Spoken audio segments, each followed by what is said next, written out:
be fair.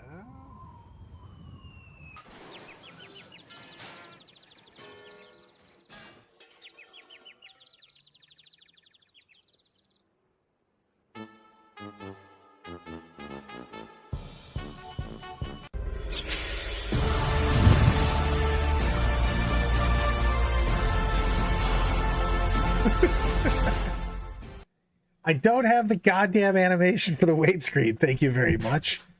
And to be fair, it kind of amuses me that it says "be back," and I'm a child, and really, it's what I think of in life. Is I want things to amuse me. I am Mr. Brad Chester, the oldest, tallest, best hair in 40K. Here with Mr. Sean Dice with Rice. I will never fix that, by the way. I might actually add 2 more rices onto the end of it. How goes the day, my friend? Oh man, it is. It has been an interesting week for me. I'm glad that I get to sit and talk about 40K instead of deal with everything else. You should get another car. You know what? You should get an Eldar jet speeder. That would be way better. That would be pretty cool. It definitely would be cool to have a Eldar, bike flying around town. We'd probably get pulled over though. But how would they catch me? Exactly. Just hit him with a star cannon. No one has any results for that. Just violence is always the answer. Love it. Best hair doesn't count when you're counting your manscaping, Brad. Valentine getting 2,000 points to CSM yesterday.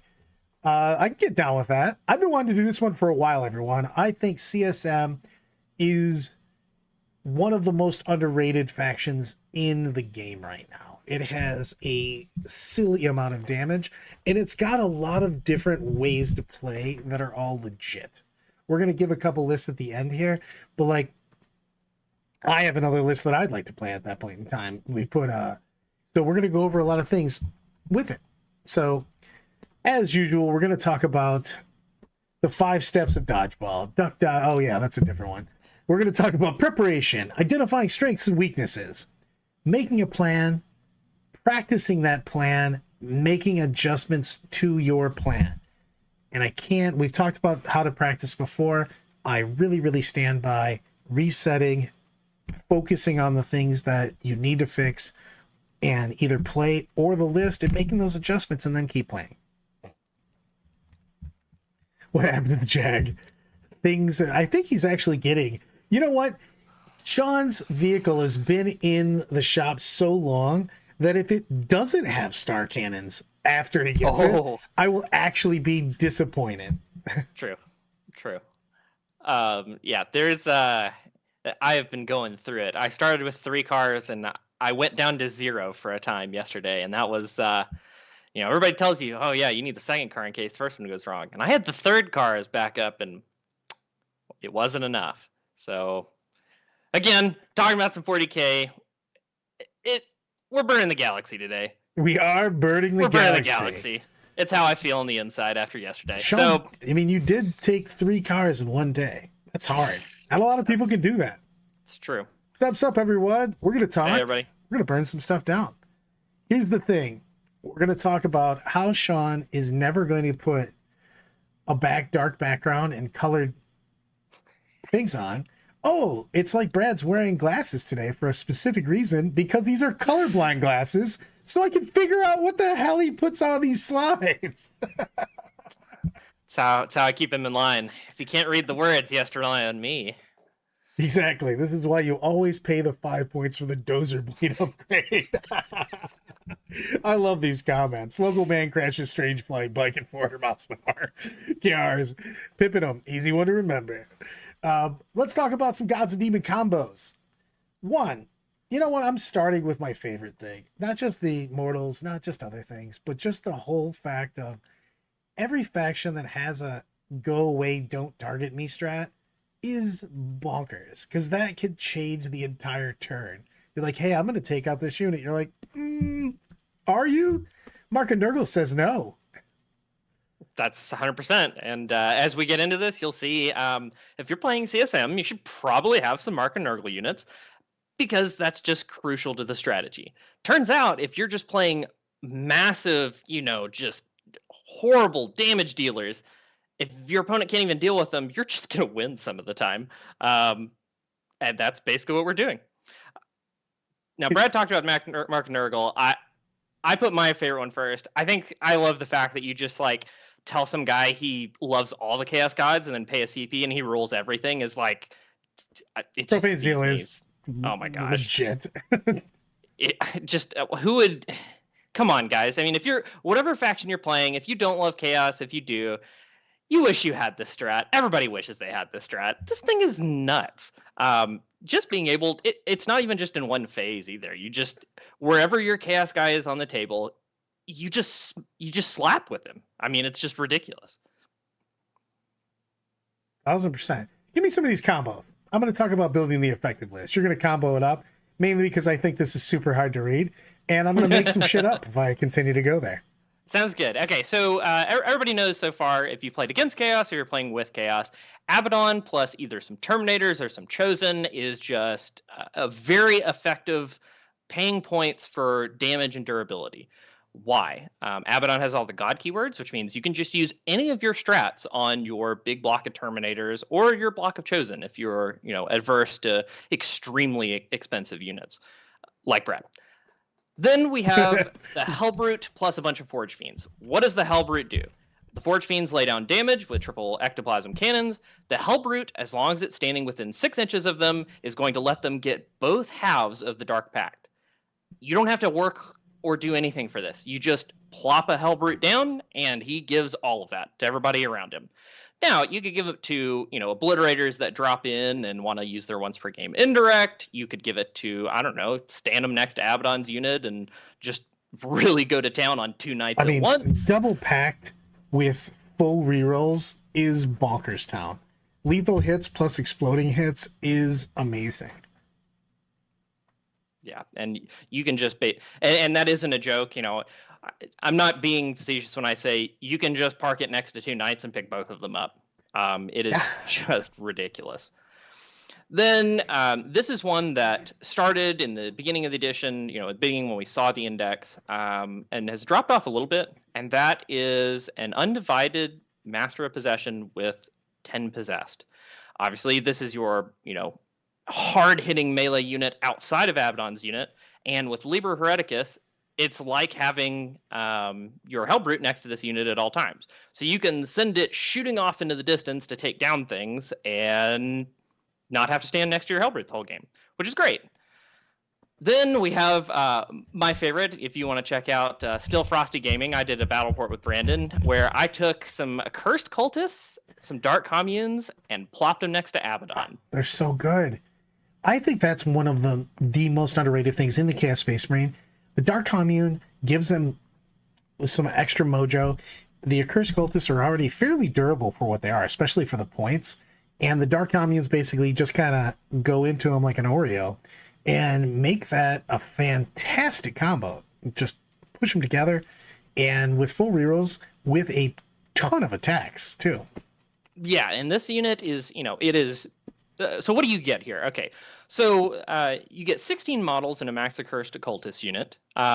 You get an invuln from Abaddon, usually is how I like to play them. Now, some people, as you'll see later on, who have been doing well, just slap the Marker Nurgle on it and intend to use their strat on it the whole game. That's fine. That's a perfectly reasonable way to play. You can use Abaddon to give them a 4-up invuln, or you can just, fling them at people. Because once per game, they get advance and charge and +1 to hit and wound, which means you can just, have them take some casualties, regrow, because that's also one of their abilities, is to regrow a big torment or regrow 3 little guys, and then just run straight at your opponent and tie up an objective with a bunch of OC2 bodies. So that is one I have been enjoying. Its great nemesis was Desolators, because it turns out if you have any amount of Desolators, they will always pick up the unit with Oath Moments. But Dark Commune plus Accursed Cultist stocks are on the rise, and Desolator stocks are rock bottom right now. So I am really liking that style. It's a big deal in that too. They do a surprising amount of damage, and having a shit ton of OC on nothing's invulnerable in 10th edition. We have some serious damage coming your way. Even though they said that damage is going to be less and the rerolls are going to be less, we're not going to talk about that. But these guys are like annoying to get rid of, and they can just steal your objective for a turn or two, and all of a sudden you're down 5 or 10 points, and or locked into your board edge. They can do just a lot of things to help you win the game as CSM. It's not like their total damage, it's just their total annoyance factor is off the charts. Yeah, and when you're playing these, somebody mentioned it earlier, when you're playing this little ball of death of some Forgefiends and a Helbrute and potentially some Obliterators, those require completely different answers than, I don't know, 32 Accursed Cultists running around the board. And when your opponent has to make hard decisions on what they want to focus on, the Nurgle strat is just going to be so annoying for them to deal with, because they commit to a side and then it doesn't work out. Yep. Finishing up with the condos, this is one that Mark Perry turned me on to, and I have really liked it after playing it. It's Noise Marines plus Raptors. So what Noise Marines do is, we'll get to, they're very cheap, very efficient for 85 points. You get the Blastmaster with some decent shooting. They have assault weapons, so they can advance and do actions. But the key thing here is when you shoot a unit, they must take a battle shock test. And you go, okay, whatever. Okay, well, if you bring 3 units of Noise Marines, you can throw 3 battle shocks on a unit. Pretty good. Mark was telling me the story of he just kept on shooting the Custodes brick until it was battle shocked. How did he do it? Well, he parked some Raptors in front of him, and Raptors have the ability for everybody within 6 inches is -1 to battle shock test. So Raptors go up, they stand on the objective just barely out of the way, and then Mark just shot them until they couldn't use their -1 damage strat, and then unloaded on them with Obliterators, Forgefiends, everything else. And, if you can pull that off, that's great. If you want to include it in your list, that's definitely a direction you could go. The next shenanigans. One is, yeah, it's just all shenanigans. The next one's Hero Hammer. This does not mean any one particular thing. CSM have some okay relics that you can give if you want to play that style. They have a lot of very efficient characters. If you just want to play 3 Chaos Terminator Lords and 3 Chaos Lords, they're actually just pretty solid by themselves. Yes, you're giving up Assassinate, but if you're not giving up anything else, they're really annoying to deal with, especially if some of them are Mark of Nurgle, and then you can't even shoot them. The final one is a little more straightforward. You load up some Havocs in a transport and you unload them. Havocs have the, you give them Undivided, you let them reroll hits and wounds. You can make them las cannons if you need to deal with anti-tank, or you can give them chain cannons to just unload volume into, 120 Termagants. So excited to roll that many dice. Take a unit of chain cannons. I don't even care how effective it is. It just feels awesome to roll that many dice.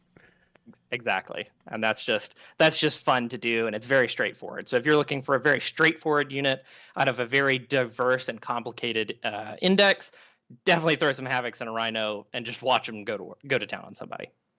Let's talk about some of the keys to building an effective list, because these are some of the things that you have to do all the time, which is, how am I scoring secondaries? How am I holding my objectives? What's my identity? And you're always doing a juggling act between things that score, things that screen, and things that kill, because you have to have enough kill, but you don't want to be only killer, or then you're not going to be able to score. But if you're only scoring, then you're not killing enough, and someone can just damage check you. So it's important that you always maintain this, and that is one of the harder things to do with Chaos. But Chaos has a lot of really cool units that are dirt cheap, that either have forward deploy, Nurglings, fantastic for taking early game secondaries. They have a pretty awesome OC of 0, but they can't do any secondary you want because you can. They're not as unreliable as they used to be. But that used to be one of their key rules, by the way. But Blue Scribes, Changeling, all can come in with allies, very cheap for what they do. Lone operatives, things like Noise Marine, Warp Talons can get up and do what you need to do.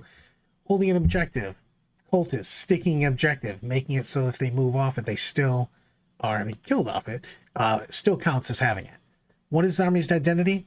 Weirdly enough, it's a Death Star without being a Death Star, just because of the fact that pretty much the Don has everything circling around him as the sun, and because full rerolls, especially again when you have lethal hits and you have exploding hits, is a big deal. You oftentimes are just getting more hits than you have shots, and it's so nuts, especially with those lethal hits on that. You're just like, I'll pick up anything that's not a 6, to be honest, because I want those auto wounds. So, blam, rolling a shit ton of dice. It's so amazing on that. You have a lot of ability. Now, that means that you have to get into, when you're looking at that list, and we'll go into, prepping for it, you have to make a lot of decisions as a chaos player, and we'll talk more about that as we go with the practice, but you have to figure out when I want to trade, when I'm just looking to put the beats on people. So, and as usual, event rulings are not as huge of a deal with this, but they can be if you're playing a more melee counter style, which is, can Dirty Abaddon of the boys go through a wall, WCT style? Am I getting stopped by, being 1.1 inches away from the wall? Those are things you need to know. Is this going to be player place? Is this going to be GW? Sean makes a great point on this, and just shooting naturally does better on player place because you can set up your own lanes. Are you going over to England? You're going to play on UKTC terrain, which is wildly open in the 2023 set. So, you have to make some decisions on what's going to be in your army based on what is going to be the missions and the terrain. Let's identify some strengths and weaknesses. All right, hit us, good cop. I was just about to say, I get the strengths, you get the weaknesses. You know who's got the best overall offense in 40K? The Don and whoever the hell stands next to him. Abaddon, Profane Seal, Dark Packs plus the Helbrute. Dark Packs are, you usually have to choose one or the other. Helbrute says, nah, just take them both. It seems awesome. You can get some nutbag offense with that. I mean, I don't know if you guys have played CSM on the board. There's times in the game where you're just kind of standing there going, what happened now? How many? What? I thought you just shot me with that one thing. Yeah. Didn't they have 12 shots? Yeah, but here's the auto wounds. Here's the explosions. They have very, very versatile builds. And I love this a lot. I said it a little bit with the Tyranid book, and I hope we get this more with the actual Chaos Codex. Big fan. But you can make wildly different lists that I think are all viable on the table in a tournament right now. A lot of them are going to revolve around the Don, but you can bring a lot of different styles, be it tons of bodies, vehicles, things of that nature. You've got a lot of mobility with a lot of things between Talons, Noise Marine, the Slaanesh strat. You can get around the board, and things like Advance and Charge once is really big. You have surprising amounts of ability to get around the board. You've got Advance and Charge. You've got Charge and Fall Back. Either that and shoot. Unable to be shot with the Nurgle strat outside of 12. You've got rerolls on everything because of Abaddon. You've just got a lot of really, really versatile, high damage things that you can do with this army. And now I'm going to talk to the end of fun over here. That's right. I am the dark side of chaos now. So one of the big problems with CSM when you're playing them on the table, usually, now some people are trying to mitigate this in some of the lists you'll see, but usually there's a lower unit count. And that's because some of our units are a little expensive, rightly so for how much offense they can put out. And some of them got a little bit of a points hike last time. So that is definitely a weakness, where if your opponent can trade effectively into you, they're going to be ahead 99% of the time. Then this is something that comes up often when they're trading into you, is you do have slightly questionable durability. Your Armor of Contempt costs 2, which means you cannot just spam it on your units. And then outside of the Nurgle strat, you're just a Marine. You were just a Marine vehicle. You were just a Marine body. And as most people know, picking up Marines is relatively easy without Armor of Contempt. Yep. Then we are very reliant on our stratagems. So if you're not taking, there are 2 ways in the CSM book to gain CP, and I think you should be taking one of them. The first is the Dawn. If you hate big expensive units and you don't like killing 2 knights in 1 combat, you don't have to take him. And you instead could take the little Zeech relic that lets you farm CP the same way. Yeah. Deflex was saying that a lot of the lists were skipping the Don. Those guys are fools because he looks awesome and he's also Abaddon. But you can make a good list with stuff. You can. And I'm kind of with Brad. I always have the Don in there. Come on, man. Any list that you tell me like, yeah, I can pick up 2 knights, I'm like, haha, really? And they're like, no, really, I just pick up 2 knights. He's full of righteous anger. Yeah, righteous. Yeah, down with the Emperor. And then this is somewhat mitigated by choices you can make. They do have middling secondary play. If your opponent can keep you contained, it's really hard for you to get actually up the field and score your points. Not because you don't have speed, but because you oftentimes don't want to just throw away your units for points, like, I don't know, Brad's Orcs. Just throw away everything, get all the points. You don't try to do that in this army. It will not work out well for you. Bring more trash. Much trash. It's good times, though. Let's talk about making a plan. Lean into your strengths or mitigate your weaknesses. I am way bigger on leaning into my strengths because mitigating your weaknesses typically makes you sad that your army can't do something as well as somebody else, to be perfectly honest. You have to mitigate it somewhat, but again, I'm going to say this every time. Don't make your army 5% better against this certain thing and 20% worse against everything else. Let's talk about some key units with our plan. The Don.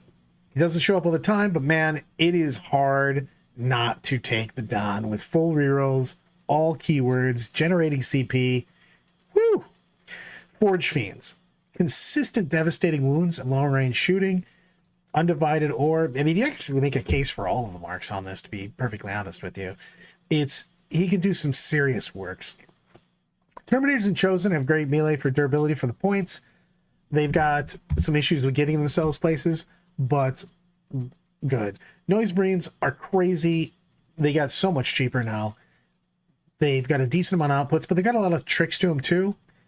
Obliterators. Man, I don't think I'm ever going to make a Chaos army and not include one unit of Obliterators. One, their fluff's amazing. They've always been pretty damn good, and they are nuts with full rerolls and double packs. Talons. Talons also have really cool fluff. Matter of fact, read their entry. They are just nut bad guys. Warp Talons are sketchy as hell with everything that happened to them. But super fast. They punch up most of the time on that. Accursed Cultists, take them. They are so good. For the wounds per point, Accursed Cultists are nuts. Throw a Commune on top of them. It is just a bundle of annoyance for your opponent. Havocs, cheap volume, or the last cam battery. It's just, Havocs are just pretty nice. Possessed, I love that. Lichguard who? So, Possessed can do some real damage. I think they're actually underutilized. They can bang pretty hard. Chaos Bikers went down like a significant amount there. I don't like Chaos Bikers in those big units that you try to take with them. Just take your Chaos Bikers, zoom, take a secondary, be happy that you scored points. Helbrute. Helbrute, for me, take at least one of these Helbrutes just because it gives you 6-inch aura of getting both packs instead of just one, which is just a hell of a drug. It feels really, really good. Yeah, and somebody last time wanted us to add in, part of making the plan is knowing if you want to take tactical, if you want to take fixed. I think a lot of the times you can build a list that plays tactical very well in this edition, outside of some armies which naturally struggle with it, like Knights. I think that for the most part with CSM, you can play tactical and perfectly, build your list accordingly, bring some Nurglings. You don't have to worry about sending a Forgefiend to the corner to do investigate signals or something like that, or walk to the middle of the board. You could do fixed. CSM is one of those armies that you definitely can look at their list and say, you give up almost max points to assassinate and bring it down. All right, I'll try it. And you have to know how to play accordingly. And a lot of times, Brad and I don't include that in Make a Plan because it requires, like a 3-page document on all right, if your opponent does this, then you do this, then you do this. Yeah, it's also based on the mission too. If you're playing through something like Hidden Supplies, you're just like, I'm probably going to cleanse because there's 6 objectives out here. You know what I mean? So right. It's some of those are just like, oh, this is easy peasy. Let's be on it. So yes. So it is more difficult on that because they don't have just a huge amount of just trash out there trying to churn up. So you have to look at what your opponent gives you and then go from there. Let's talk about practice. Matter of fact, you're going to talk about practice and then I'm going to tell you how wrong you are in case you are. Excellent. I love it. So the first thing we always say, and we are going to continue to say it in every single one of these, You need to be time efficient and you need to be talking with your practice partner. It does not matter who it is. It doesn't matter if you've been best friends with them for 20 years or if you just met them in the shop 10 minutes ago. Talk with them. 40K is a game about communication. The better you communicate with your opponent while you're practicing, the better you will communicate in tournament and the better your games will start to look. Because suddenly the things that you're missing or you're not thinking about, your practice partner, whoever it is, will point them out to you. Get comfortable doing that. Always. This is what we say. Sorry about that. I just want to go into the be time efficient. Being time efficient doesn't mean that it's going to be like a short thing. We're not saying, go. Being time efficient is learning from your mistakes immediately, resetting, talking through. Like your and I's game, I just played one with Anna on the Patreon stream, and we played another 2 hours and got, turd 2. And the thing is that you have to figure out what are the best. Well, what happens if we do this? You're constantly trying to get 10 games worth of information into one game by consistently asking the questions of, well, what is the best move? What would be worse? If I did this, what would you do? And then just keep going back, which is why it's so important to communicate with your practice partner and getting that feedback from each one of you. Because a lot of times you think that maybe a move is going to be really good. They're like, yeah, but if you do this, you're actually opening up your backfield, or I will steal this objective, or I'll overwatch this. So it's important to have that conversation going the entire time. It's also, and I thank you, Brad, for picking up on it, because I did make a mental note to go back to it. But being time efficient, it is okay. People got really upset with us sometimes. It's okay if you only play 2 turns of the game. You are going to learn so much in 2 turns if you are talking with your opponent the whole time about what you need to do, that it is absolutely worth it. And I say it every time and I'll say it again. You don't have enough time in your day to play enough games to where if you play out the whole game, you're going to learn everything you need to. I mean, a normal 40K game is going to take 3 hours. Most people don't have 3 or 6 hours every single day to play, and there's like 20 missions. When you consider there's like over 26 different armies to play and 20 missions, I mean, that's over 400 combinations just right there. I was just about to say that's more than 3. Yeah, we're looking at more hours than there are in several months for you to get every combination once. So you need to be able to do this if you're going to improve. It's okay if you don't have 6 hours every other day to play this game. You can still improve, get a lot better, and play at a high level by taking these steps, by saying what Brad and I are saying to do. Just take time and talk with your opponent and get good at that. And suddenly you will start seeing exactly what you need to do in every matchup. Love it. Remember. I was about to just... What? It's not even November. The thing is that remember that you have to mitigate your trading, because you're not going to have a ton of units on the board. And you maybe there is some armies in Chaos that you could bring that are going to be effectively hordes, but typically you're not. So you have to look at where you're going. Threat overload work, especially when you're talking about like GW terrain. I play a lot on that. You're going to hit those flanks super, super hard. Things like Obliterators, which have once a game indirect. You can really harass people and then put the gas on when you want to put the gas on. Because as a Chaos, you're going to slow this game down a lot. You're going to have like an exchange, 1 or 2 big exchanges, and that's going to be like kind of the game on that, because you're just going to try to dominate an area and delete your opponent. So it's very big to make sure that can I do this? Is this something that it's worth trading with me? So the big deal is, huge deal is practice weighing damage versus scoring. Because of the fact that you have a ton of damage, but you also need to score. So you kind of have to make that pros con sheet all the time. Right, and that's a big part of it is, and why Brad and I were mentioning the Mark Nurgle is, the Mark Nurgle can mitigate trading. If your Eldar opponent moves a Hornet out and blows up, I don't know, a Rhino or something, and you move your Nurgle Forgefiend out and pick up the Hornet, they just can't move and shoot that Forgefiend. They could move, a Fire Prism out and look at your Forgefiend, and you just go, okay, can't shoot me. And they go, huh. Like this is, right. And this is how it feels. Oh, this is terrible. Screw you, Eldar. My favorite faction still, but still. Yeah.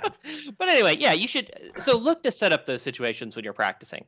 It is okay. People are switching around marks. Some people just like go easy mode and just mark of Nurgle everything. I don't think you need to do that. With a little bit of practice, you can mix and match. You can have a little bit of Nurgle, a little bit Undivided. Well, it's also when we get it, because already we have a reason to take multiple marks, but especially getting ready for when we get a codex. You know what I mean? That you're going to have to be used to having different marks on the table, unless you're playing one focused army. You know what I mean? But they have their own book, so it doesn't matter. But let's talk about making the adjustments after we figure out what doesn't work. I was going to take the end of that with the beginning of the making adjustments. Right. It's important when you're practicing to figure out what isn't working. And that could be a combination of your play and your army. So a lot of times it's not just either or, it's both. I need to play this a little bit different, but maybe a different unit or a different unit loadout would be a little bit better for it. So do I want a little bit more stuff? Do I need a little bit more damage? Do I need a little bit more punchy in the face? Do I need a little bit more hero hammer in my life? It's important that when you make those adjustments, you identify what was working and what wasn't working. And I always make the joke of who is your MVP and who's on the chopping block every time you play. So it's important that you know that. That's why I'm such a big proponent of figuring out each turn. You can play the whole game, but you want to talk through each turn to figure out what was actually working and what was just either bad dice or good dice. You know what I mean? So it's very, very important to make sure that you identify things that are problematic for you. Problematic matchups, problematic situations. Do I need more AP? Do I need more volume? Do I need more scoring? What are the options? Okay, I need more scoring. What are my options? I need more damage. What are my options? Also, what am I losing? And you do that because when you're making adjustments, you don't want to make yourself weaker just by, I need at least one more shooting in it. You're like, I'll just cut these 3 things that were scoring. And you're like, oh shit, now I don't score as well. So you have to really understand what you're adding, what you're taking away. And that has been a big thing. Learning the chaos indexes. You do not need to put yourself in a box. Yo, hold on. We got pajamas in the house with my favorite quote of the day. My MVP is always me, and I always chop my opponent. Thank you for the jersey, good. Also, Ellen just got done winning. He's got the Captain American shield after winning the Armed Forces with Chaos Space Marines. Nice, well done. So hopefully we're not falling on or saying the wrong things here. We got an expert in the house. And I'm being surrounded by gnats. Let's not go that far. It's yeah, Brad doesn't like it. Anyway, so there are many paths to greatness you can take as chaos. You don't have to stick to one list. You don't have to put yourself in a box. Just make sure you're following the principles that we're outlining here. And if you are sticking to that and communicating with good practice, you will find exactly what works for you. There are, I know of no less than 3 great chaos players I'm talking to, and all of their lists are entirely different. Wildly different.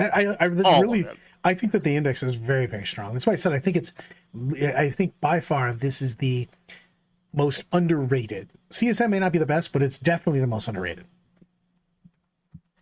So yeah, it's a big deal. Is Alan on 2 accounts right now? I appreciate that, Alan. Thank you. I love that you just showed up with 2 different YouTube accounts. Thank you, sir. Chaos is strong, but the guns are stronger. It is a big deal to really lay down the damage when it's time. Laying down the damage, mitigating your shots back. I cannot state this army does a huge amount of damage, but has a lower amount of models. Don't just run your shit out there and try to murder people. Run your shit to the side and try to murder a flank. Isolate things. It's important because I see chaos players all the time. They do a huge amount of damage. They're like, I'm going to cripple my opponent. And their opponent's got enough that they just delete the chaos player then. They're like, I did so much damage. You're like, yeah, you could have done that, but if you would have done it for 2 turns, it would have been even better. So that's exactly what it is. That's why, people, that's why I mentioned, people trying to do Nurgle strat everywhere. And it's like, bud, you get one. You get one Nurgle strat in their shooting phase. If every one of your units has it, you just moved out in the open and they went, cool, I'm not killing that one guy. I guess I'll kill everything else. Well, let's talk about it. Like one of the things that you're going to want to do with your chaos on this, though, because you can hit a flank, especially if you place your terrain, so you've got something, or you're playing on a GW, which has something on top and bottom. Delete a flank, and then that unit that kind of has to go in the open, where you can't really get it where it goes, that's the thing you pop the Nurgle strat on. So you delete the flank, you make it so you mitigate almost all shots because they don't have that many things that can get over there. And then the thing that you can't mitigate how many shots are coming back at you, that's what you pump the Nurgle strat on and go, no, you can't target me. So you don't need to have it everywhere. You just need to target priority, movement priority, as far as I kill anything that has the movement to get back at me. Yeah, and that's a big thing as we get into a big thing you're going to see is playing CSM where you get a close loss is that they have just traded for primary a little bit and then they're going to win out on secondaries because if you allow them to play back far enough as the CSM player, they will. You have scary damage and the inability to be shot in certain places. So they're just going to zoom out units out to, proverbially go to the killing floor, take away your primary. They don't intend on being there the next turn. They intend on just scoring their secondaries while you pick up trash. A big thing to help with that is use one of the best facets of Chaos, which is you get to take allies. You can take knights if you'd like. I think brigands are one of the standout choices. But really, you want the demons. You want those Nurglings. Brad and I just go nuts over Nurglings, and you can quote me on that. They're so good. They're so cheap. They do anything you want. Just all across the game in almost any army that can take them. And more importantly, if you are going to focus on dealing damage to your opponent, 35 points to just throw out a unit that scores you some points is exactly what you want to be doing. So if you have access to Nurglings, try throwing out a few into your list. Just watch how they play. Start them in reserve, or for example, against Warlords, prevent your opponent from running straight at you. Move blocking. Move blocking is so important, so underutilized. Getting in your opponent's way, jamming them between those two buildings, having things that don't have breachable. Still, getting in the way is such a big deal. Make that unit a problem for tomorrow, Brad. I kill over here, block this. 35 points is delightful. And often, I hear people like, why am I taking Nurglings? Why am I taking Crude Hounds? I don't want to do that. Just try it. Try one and have a real dedicated use for it in the game. And when you walk away from that game, I guarantee you'll be like, hey, that little 30-point unit, it actually did the thing I wanted to do. That's pretty good. And then suddenly you'll have 2 in your list. And then if you're like me, you start with 6 Nurglings and work your way backwards. But that's neither here nor there. And then you'll have all of them. Yeah. Finally, I've said this multiple times. Brad has said it. If you are struggling with the units you are bringing in Chaos, change it up. Use some of the methods that Brad and I are talking about here. Get some good practice in and change up what you're bringing. You have almost more options than anyone else. If you are a Chaos Marine player, just very specifically, you can pull from several different directions. You have multiple different options in your index, and your rules are generally strong. So you almost aren't going to go wrong as long as you are making that plan for what you want to do. Remember, though, that you have to have the core of what you want your army to do. You're swapping out 400 or 500 points. You have to know what your army core is. And if you don't know that, feel free to go back all the way back to the drawing board. But you want to make sure if you're making adjustments and you're practicing, that you're not making gigantic changes all the time, because you're not going to get the secret sauce by changing too many things. So 100%. Let's talk about it. Deal with it. Preparation. What do we got to do? First off, you got to know your combos. If you're a Chaos player, you have some units that just work together extremely well. A Helbrute standing around a bunch of Forgefiends. Knowing how to put your marks on your guys. Knowing that Abaddon plus Terminators can pick up 2 knights. And if you're saying to yourself, how did they do that? And you're a Chaos player, go look at it. I promise you they can pick up 2 knights in one activation. You're going to have to take a real good look at what your stratagems can do and what your units hell of a drug. 100%. Then you're going to make you're not going to make a plan specifically yet. You're going to look at what units you can score with. You can look at your Chaos Demon allies and see how you can incorporate those into your list to score things like Bind Enemy Lines, Investigate Signals, even just Area Denial, dropping some guys down and doing it, so that your massive Chaos units don't have to walk out and use Nurgle strat. Instead, you get to decide how you want to use your Nurgle strat instead of just letting it be predetermined by what cards you drop. Nurglings for life. So 100%. And it's a big deal in them. I like the identify strength and weaknesses. But yeah, like we're trapped in here with them. They're trapped in here with me. Take out, you have just overwhelming firepower, and you've got the ability to fire some indirect and things of that nature. You've also got some units that can really trade up that have some good speed. Take out their trash, especially when you're playing Eldar, you're playing Tau, you're playing one of the big scaries. Take away their ability to score. Nobody wants to cleanse with a 6-man crisis unit, or back when they existed, Wraith Knights. They don't want to do anything with that. Take away their ability to do actions. Nobody wants to investigate signals with fire prisms. It's one of those things where take away their scoring and they have to make real decisions from there. And that's when you're getting people. When you're asking enough questions, that's when they start getting them wrong. That's when they start moving wrong. They start exposing a unit. They start having to do something. Maybe they didn't score. Maybe they try to damage you, and all of a sudden they've missed out on a secondary or two per turn, and then you're extending that lead out over them. 100%. And as you're making your plan, really focus on, you have great damage. Even your smallest Noise Marine unit, even your Chaos Biker sometimes, with Dark Packs, you're going to be putting out tons of damage that you otherwise shouldn't be able to. Use that and your Nurgle strat in conjunction to make your opponent play your game. You absolutely, even against Tau, you do not have to play their game.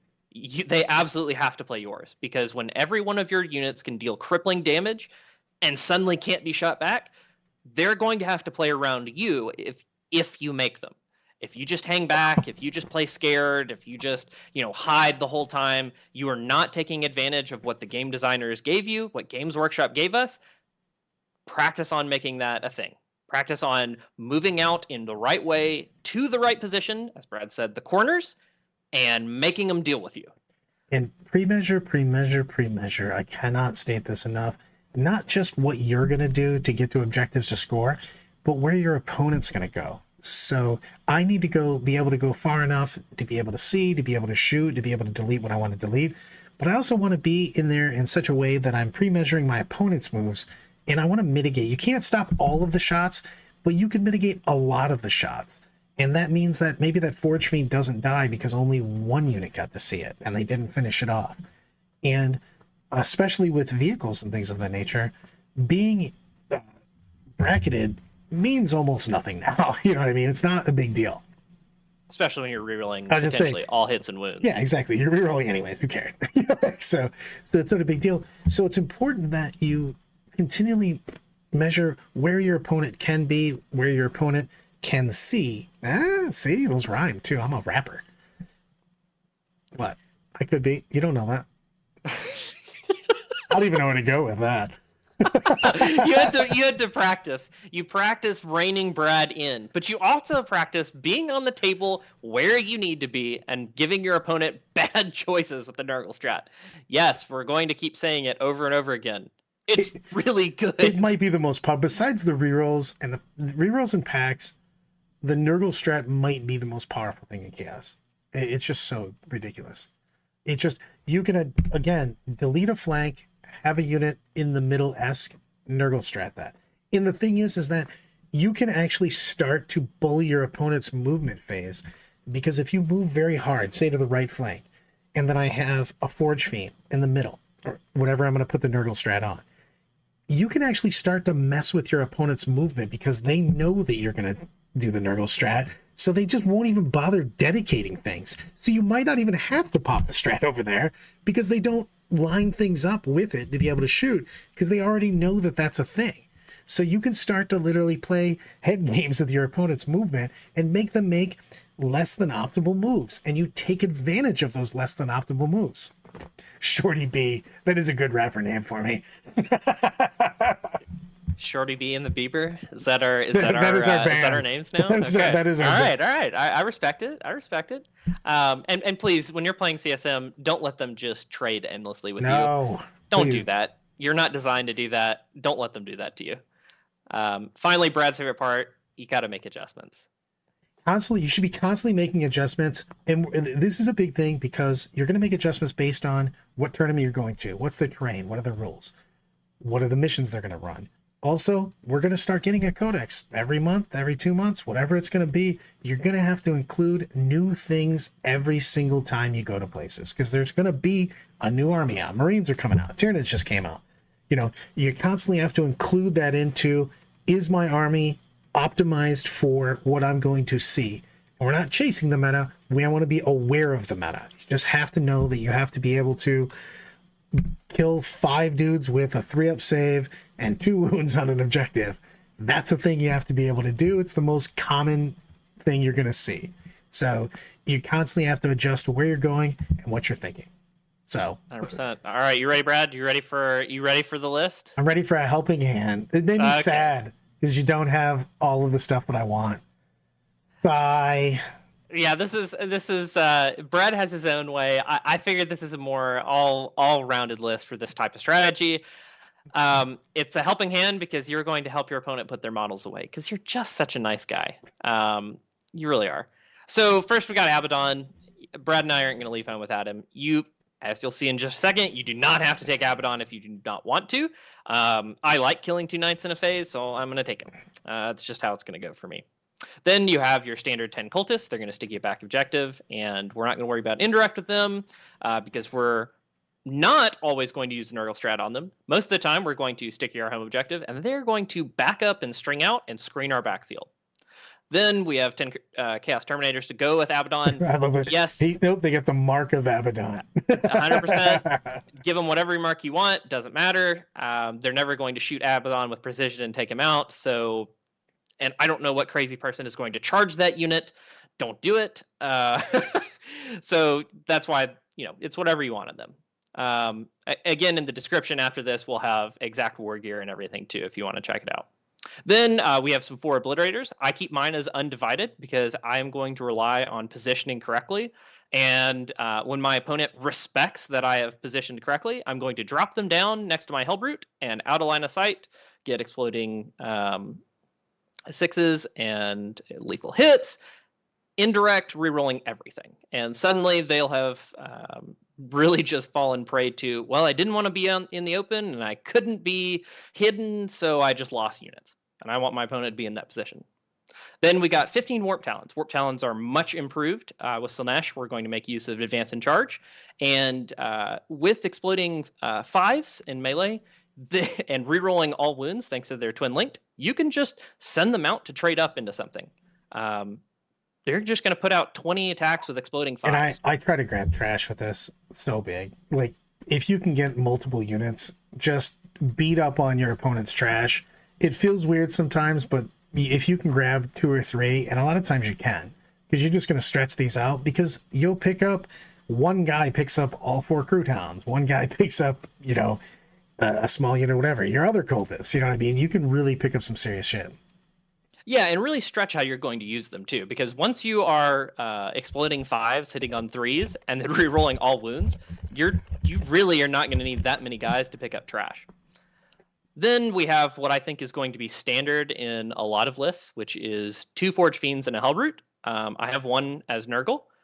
They both have all Ectoplasma. I don't think there's another way I'd play them.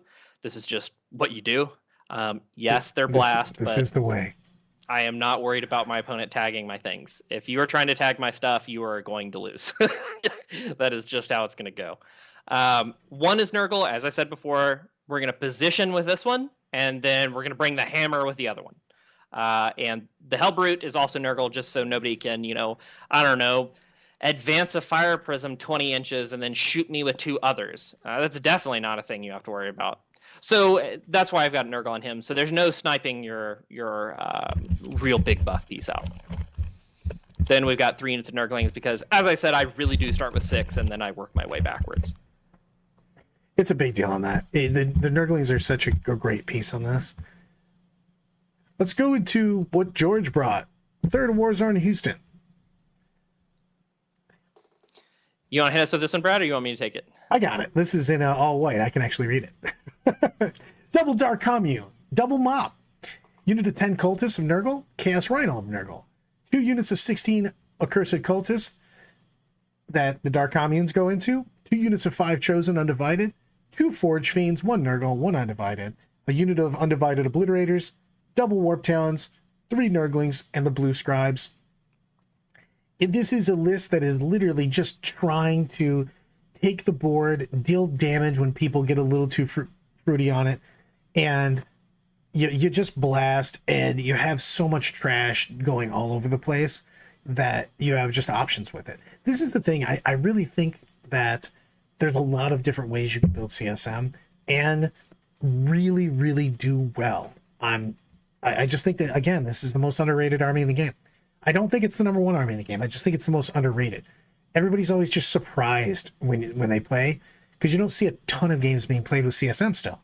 And I really think that the Forgefiends, the Obliterators, are just doing crazy damage. Accursed Cultists are just bonkers to me. Throwing the Dark Communes with them, it's just a obscene amount of wounds for the points, and they're just nutty. Also, I just decided to cut off George's name, so. Yeah, this is really showcasing that you can build your chaos list how you'd like to, as long as you are including some key points. I saw a comment earlier before the stream started on I bought 2,000 points of CSM. I hope I did it right. I think that whatever you buy is going to be useful. I do think there are some standouts. I think that just having 10 cultists, good decision. I think having at least 2 Forgefiends and 4 Obliterators will make you happy, because they won't ever let you down. They may not do amazing, but you're not going to be like, okay, this guy doesn't belong in my list. Aside from that, really, it's up to you. What you enjoy playing and what you enjoy aesthetically. Chaos have some amazing models between the demons and demon engines, crazy looking characters, mutants with the Accursed Cultists. So it really just is up to you. Again, take what Brad and I are giving you here. This is free. This is exactly how we build lists and how we prepare for tournaments and what we think about. And just make something where you have a plan for each unit. You know what you want to be doing. You are not trying to, I don't know, play all melee in a Tal list, or whatever. Just stick to your army's identity, and it'll be okay, as long as you know what your units can do. And I'm going to give us a shameless promotion here. Star-Lord, well, damn, I haven't been keeping up with any of the changes. How do I even catch up? Well, luckily, Sean and I have made a series of videos that you can catch on Dice with Rice or Death or Glory. And we've been talking about all the changes so far. 100%. And you can actually just watch videos in order, and Brad and I almost go word for word exactly what changes. If you want to check out our Deal With It New Meta video, I literally listed out what I think every army's at the top level, what things are going to change and what you're going to see more of for every single army. And for armies that didn't change. Maybe you're like, oh, what does this mean for my army? Well, sometimes nothing. You're just good. There you go. You're good to go. You just get better because the top dogs got knocked down a little bit. That's a tough question. What do you guys think is the top 3 armies? I don't know. They truncated everything together so much. They did. I think that's going to be a question dependent on your area. Whereas before, I would have just said Eldar, I would have said Eldar, GSC, and Custodes, and then with an asterisk on Imperial Knights, depending on how your tournament's ruling terrain. Now, all of those took hits. Some took more hits than others. I definitely think that they're still powerful armies, but Chaos Space Marines is an army that is definitely up there. They didn't lose a whole lot, and they were already competing with like a 50% win rate. So I like to think of it as, if you're in a horrible meta and you have a 50% win rate, there's something to look at there, for sure. I still think that Elder's probably at the top. If you're going to go with that, it's just tough for me not to have that. They still have just so deep in their index of ridiculously good shit. You have to be better to play them now. You can't just Wraith Knight it up. I still think that GSC is legit.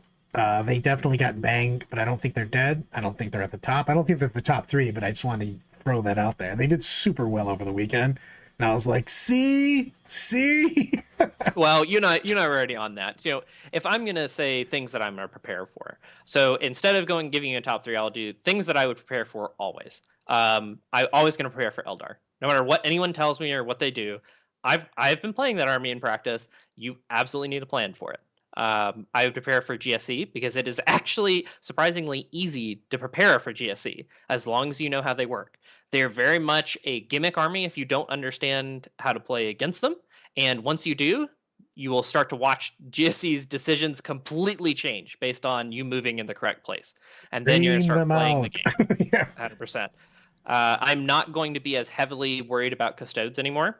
Now that my dev wound guns just pick up 65 point, sometimes 70 point, sometimes 50 point custodians. It's also the fact that they're just not bringing 10-man squads. Exactly. That is a big thing. They are much easier to stomach. I know that longtime Custodes player Jeremy Stan, one of my good friends, is slowly working off of Custodes because it just feels really bad. Detoxing himself. Yeah. He is very much a golden Chad. Very much a golden Chad, and he is learning that not having a save against dev wounds is very bad. Yeah. So I prepare for those. I think you see things like the Texas meta where if you are playing all guard all the time, that is what I'm afraid of. They have a lot of things. They have a lot of guard. They've got a lot of guard. They've got a lot of knights. They've got a lot of vehicles. Period. To be honest with you. Yeah, and that's part of it. Is I don't think a guard parking lot is going to win a tournament. I do think a guard parking lot is going to take out some Eldar players on the way to its first loss. And I think that's where we're going to see Eldar sit, is at a nice 55 to 60% win rate, where they just get slapped by things they could not possibly prepare for. And then the people who don't run into that, the Eldar players who don't run into that, are going to cruise up and play some really, really powerful games. I'm trying to figure out where CSM actually goes, because I think CSM piloted by somebody that's really good with CSM is terrifying, because their damage output is just bonkers town. Yeah, and that's something where even if CSM index is a little far away for all you watching, you're good. It turns out if you just have enough damage, that solves most of your problems. I don't care how broken your rules are. We're gonna do Tom style on that. Just pick up all their models. Just don't worry about it. Just kill everybody.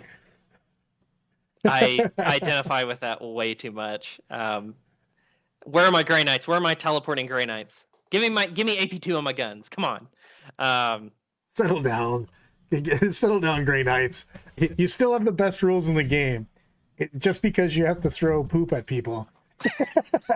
They're really annoyed at you, but they're not dying from it. Uh-oh. ID's entered the building. We're going to do some stuff. Still the best name in the game. Paint Celestine, always. See, we had to talk about that. We got a DOG member. Alex is left today. Alex Singh is going to the LGT.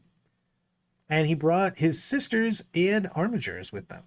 We were just going over it last night. And it's hanging on that sisters bandwagon. He's just like, I could take one of my better armies, or I'm going to wreck with sisters on LGT terrain, or UKTC terrain. Good times. Let's do the better half of GK at Tampa. Are you going to Tampa? What are you bringing? I am going to Tampa.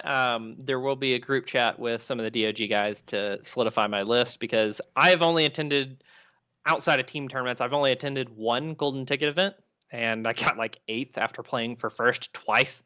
So I'm going to try to win Tampa, which means my decisions for my list will probably be locked in, but which one I go with will very much be a team effort. Man, I mean, there is no That's try. Right. Do or do not. That's right, old man. You got to help me. No more just sending me 400 orc lists in the middle of the night. Fine. If you're going to be like that, I'll actually help. So, everybody, thanks for hanging out. Do me a favor, like and subscribe if you could. Really helps us out a huge amount. Also, throw it in the Discord. What do you want to see for the next couple? We're planning on doing couple. Tom and I, Tom's super excited. He's like, I want to do a deal with the Tau. So we're going to do a faction focus Tau with Tom and I. Yeah, he's Exciting. super juiced. And rock it out. But I'd like to see what you guys like to hear from you for what we want to put out in the next couple deal with it. So let us know. Yeah, and don't forget to check out my channel. We're streaming live there right now too. That's Dice with Rice 40K. Please hit a like and subscribe on mine too, so I know which content is awesome and which content is not awesome. So thank you. Later, Gators. Oh, sorry everybody. Stay milky.